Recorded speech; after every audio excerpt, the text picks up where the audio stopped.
Alain, je retiens de son propos, il y en a d'autres. Je ne veux pas parler pour eux. D'autres se posent des questions dans le caucus comme moi je l'ai fait et je les laisse décider. Oui, tout à fait. Je vous le confirme, il y en a d'autres. Ils sont quelques-uns qui ont même rencontré des personnes.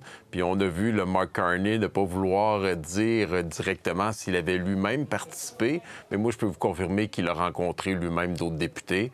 Est-ce que ça a été fait de façon formelle, dans son bureau ou à côté? Mais ces discussions-là ont bel et bien eu lieu. Puis tantôt, quand je l'écoutais parler, je dirais qu'il manquait juste un 800 Mark Carney pour sembler à Doug Ford. C'était pas loin de ça.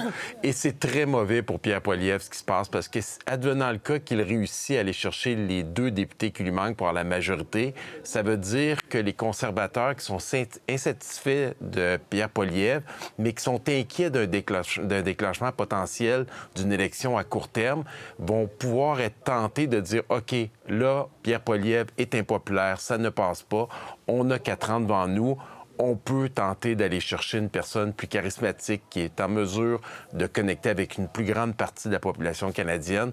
Et là, la question du vote de confiance au mois de janvier va prendre une toute autre allure. Ouais, moi, je pensais, Christine, en me disant, bon, j'ai vu le résultat des élections. S'il y a des députés qui ont traversé la Chambre, probablement que ce sera des néo-démocrates. Hein? C'est plus un parti officiel. Ça a été difficile pour eux.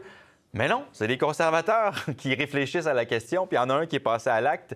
Qu'est-ce que vous en pensez? Bien, c'est le ton, je pense, de Pierre Poilievre. Et le député l'a très bien dit. Lui, il veut travailler, il veut que les gens travaillent ensemble. Il n'est pas dans le négativisme. Et je pense qu'il y en a plusieurs députés conservateurs qui sont dans cet état d'esprit. Au Québec, on en connaît certains là, qui n'ont pas appuyé Pierre Poilievre et sa méthode de faire les choses, son ton, son arrogance, et probablement que ça va continuer, ça va faire boule de neige. Puis évidemment, les libéraux vont ouvrir grand les bras. Et ça, c'est le jeu politique. Je vais vous donner un exemple de ce que M. Chris d'Entremont disait quand il y avait le programme pour bâtir des logements abordables du gouvernement fédéral. Le mot d'ordre du chef, c'était de dire aux députés, vous n'appliquez pas sur ces projets-là, vous ne faites pas les démarches.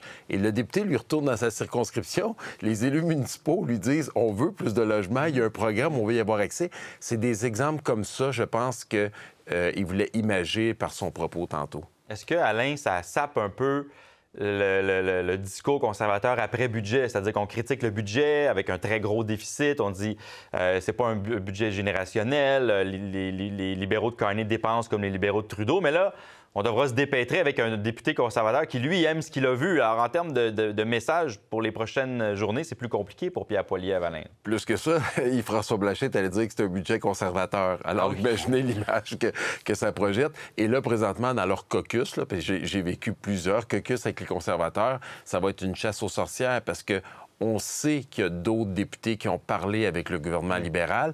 Ils sont à l'intérieur d'un caucus. Un caucus, c'est quelque chose d'extrêmement confidentiel. Ça veut dire que toutes les discussions qui sont là, les gens vont se poser la question, à ma droite, à ma gauche, est-ce que c'est une des personnes qui a parlé avec le gouvernement et qui réfléchit à passer de l'autre côté de la Chambre? Donc, ça va être une chasse aux sorcières. Ça va être, j'ose même pas imaginer Andrew Scheer en avant, qui est comme le maître d'œuvre de toute la stratégie autour de Pierre Poilievre.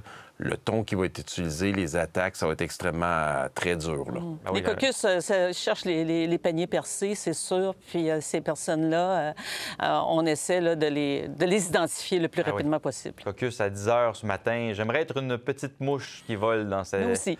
On va en entendre parler, croyez-moi. Il y a des fuites qui vont couler de partout. Les téléphones sonnent en ce moment. On n'a même pas besoin de solliciter les appels.